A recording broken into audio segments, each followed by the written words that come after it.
चलिए अब कुछ बजिंग स्टॉक्स की ओर चलते हैं जिनमें आज काफ़ी दमदार एक्शन देखने को मिल रहा है, उसके पीछे की वजह भी समझते हैं और फिर जानेंगे संतोष जी से कि उनमें करना क्या है। सबसे पहले IRFC की बात चली तो रेलवे शेयरों की आप बात करें तो आज रेलवे शेयरों में काफ़ी ज़्यादा मुनाफा वसूली होती हुई दिखी है। काफ़ी तीव्र हमने देखा है कि जो मुनाफा वसूली का स्तर है वो इनमें देखने को मिल भी रहा है। कई सारे ऐसे स्टॉक्स हैं जिसमें आप टैक्स रेल की बात करें, राइट्स की बात करें, इनमें तो 9 से 14% तक की गिरावट आज देखने को मिली है। मुनाफा वसूली काफ़ी तेज़ होती हुई दिखी है। इसके अलावा रेलटेल, IRFC, RVNL, जैसे मैंने कहा 2% आज IRFC गिरा है, लेकिन रेलटेल, RVNL इनमें 8% तक का जो मूव है वो नीचे की ओर देखने को मिला है। मिड कैप शेयरों की पिटाई हो रही है, उसमें मुनाफा वसूली हुई है, चिंताएं हावी हुई है वैल्यूएशन की, उसका जो इम्पैक्ट है वो कहीं ना कहीं आज रेलवे शेयरों पर, PSU शेयरों पर साफ तौर पे देखने को मिल भी रहा है। सर, हमने IRFC की बात तो कर ली, जो बाकी स्टॉक्स हैं, टैक्स रेल हुआ, राइट्स हुआ, रेलटेल हुआ या RVNL हुआ, इनमें आपकी क्या राय होगी?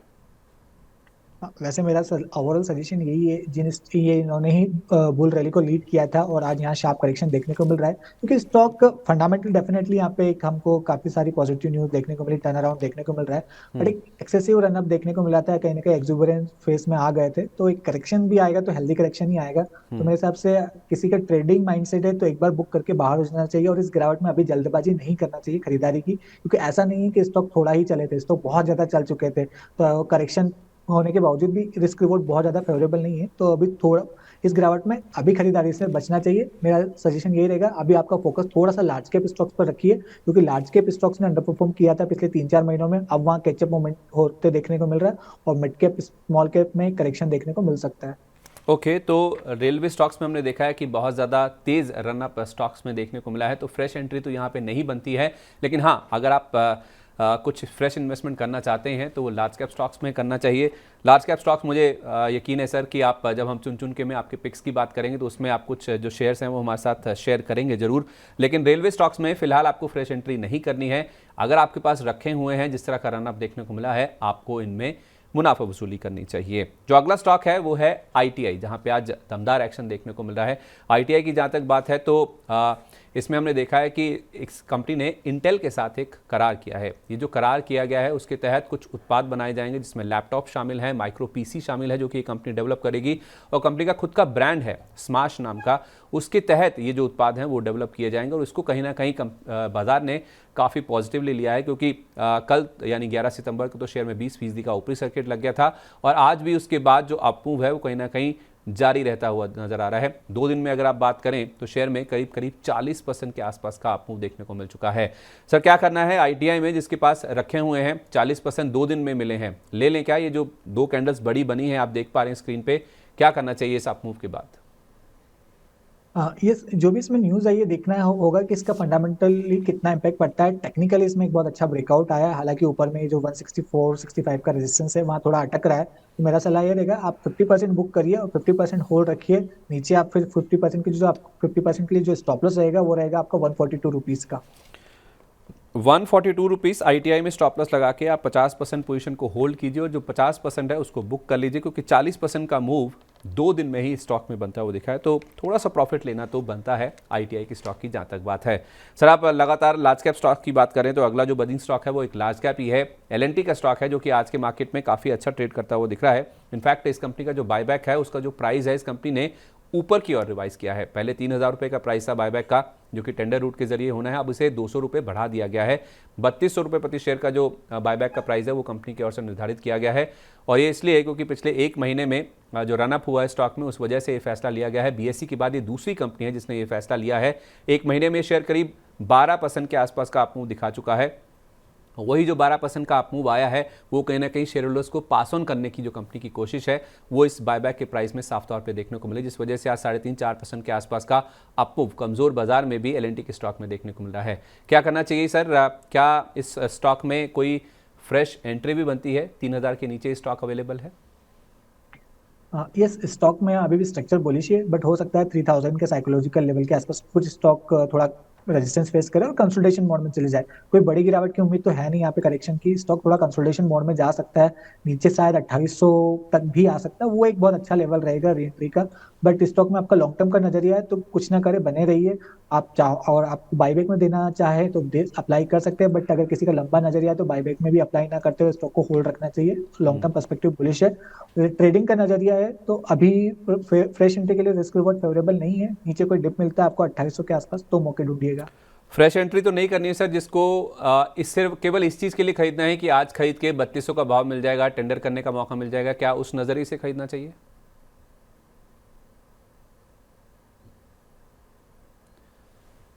रिटेल के लिए 50% के आसपास मिल जाता है तो मेरे हिसाब से उस अगर कोई बाईबैक में अप्लाई करने के लिए लेना चाहे तो कर सकता है। ठीक है, तो केवल अगर बायबैक में टेंडर करने का नज़रिया है तो उस नज़रिए से एलएनटी के स्टॉक में खरीदारी की जा सकती है, लेकिन वैसे देखा जाए तो फ्रेश एंट्री यहाँ पे नहीं करनी चाहिए। डिप्स पे नीचे के लेवल्स पे मिले तो आप एलएनटी के स्टॉक में खरीदारी करने की सोच सकते हैं।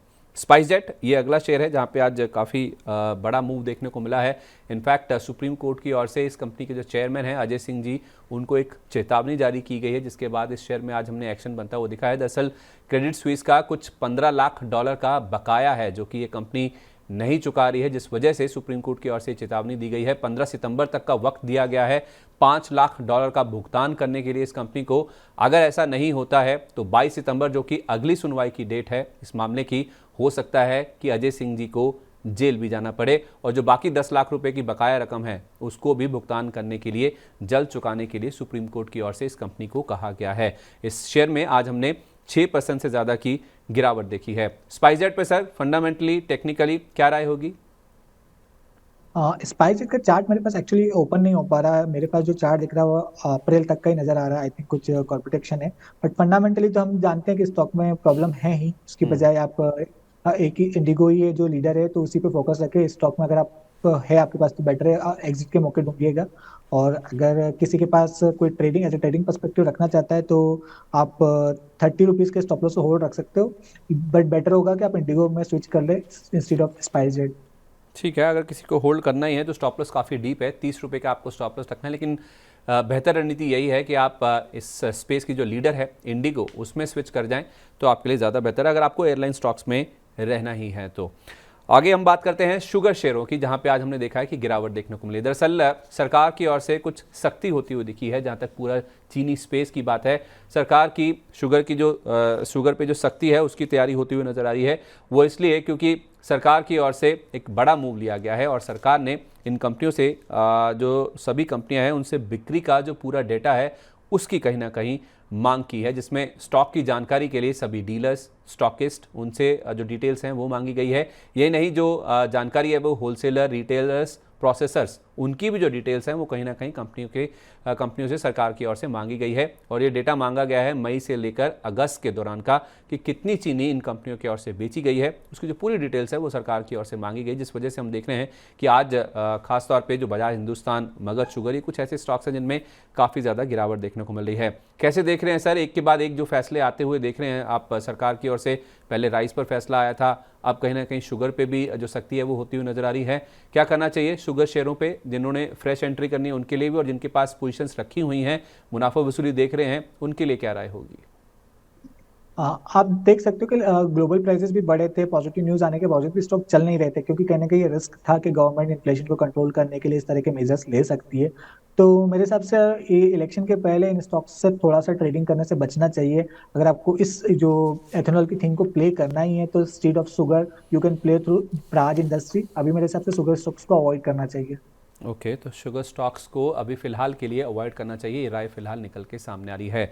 लॉरस लैब्स ये अगला शेयर है जहां पे आज काफ़ी ज़्यादा एक्शन बनता हुआ दिखा, और एक्शन बना है ब्रोकर्स की ओर से आई रिपोर्ट के चलते। कोटक इंस्टीट्यूशनल इक्विटीज़ ने इस कंपनी की जो रेटिंग है उसे डाउनग्रेड कर दिया है। एक रिपोर्ट तो आई है मिड कैप्स को लेके, जहां पे ओवरऑल जो कवरेज है वो हटा दी गई है कन्विक्शन की कमी की वजह से, और इस स्टॉक पे जो रेटिंग है उसे घटाकर अब कर दिया गया है, डाउनग्रेड करके कर दिया गया है सेल, यानी कि बेचे की जो रेटिंग है वो कोटक इंस्टीट्यूशनल इक्विटीज़ की ओर से लॉरस लैब्स में आती हुई दिखी है, और टारगेट प्राइस दे दिया है 300 रुपये का। आज लॉरस लैब की जहाँ तक बात है तो स्टॉक में भी करीब 7% के आसपास की गिरावट देखने को मिली है। ये जो रिपोर्ट आई है, जो डाउनग्रेड आया है कोटक का, उसके बाद इसमें गिरावट देखने को मिली है। लॉरस लैब सर, आप फंडामेंटली अगर ट्रैक करते हो तो ये जो डाउनग्रेड आया आप उसे कैसे देख रहे हैं, और क्या ये जो गिरावट आई है खरीदारी का मौका है या जिनके पास है वो भी निकल जाए? यस, कोटक के इंस्टीट्यूट जो रिपोर्ट थी मैंने भी देखी थी, उन्होंने डाउनग्रेड किया। उनका कहना था कि उम्मीद की जा रही थी कि शायद इनकी मार्जिन में रिकवरी देखने को मिलेगी, बट अभी कोई गुंजाइश नजर नहीं आ रही है। बट मुझे लगता है ये स्टॉक ज्यादा चला भी नहीं है, फार्मा स्टॉक्स की रैली में पार्टिसिपेट भी नहीं किया है, तो यहाँ से डाउन साइड भी बहुत लिमिटेड नजर आता है मुझे। 370 आज जो लो लगाया, 375 सॉरी, वो करीबन 50 डे मूविंग एवरेज के आसपास ही है, और जो मेजर सपोर्ट है इसका 203 का मूविंग एवरेज करीबन 350-55 की रेंज में आता है। तो ये जो 375 से 355 का एरिया है, इसको डिमांड जोन की तरह काम करेगा। तो आप तीन किसी के पास है तो मेरे हिसाब से 350 का स्टॉप लॉस लगा के होल्ड रखना चाहिए पोजिशनल बेसिस पे। तो कुछ फंडामेंटल चेंजेस आते हैं तो स्टॉक शायद यहाँ से बाउंस बैक कर सकता है। सो फ्रेश शॉर्टिंग की अपॉर्चुनिटी तो नहीं, अवॉइड करना चाहिए। किसी के पास है तो भी उसको भी थोड़ा सा पेशेंस रख के वेट करना चाहिए विद स्टॉप लॉस ऑफ 350। 350 रुपये का स्टॉप लॉस लगा लीजिए। अगर आपके पास भी लॉरस लैब्स का शेयर रखा हुआ है, डाउनग्रेड आया है कोटक का, लेकिन फिर भी कोई फंडामेंटल अगर चेंजेस आते हैं, अच्छी खबर आती है, तो हो सकता है यहाँ पे अपसाइड आती हुई दिखे। थोड़ा सा पेशेंस रख लीजिए। 350 रुपये का स्टॉप लॉस लगा लिया। अगर आपके पास है, शॉर्ट करने की कोई भी अपॉर्चुनिटी ना ढूंढे, ये जो रिपोर्ट आई है उसके बेसिस पे आपके पास है, तो 350 रुपये का आपको लगाना है स्टॉप लॉस।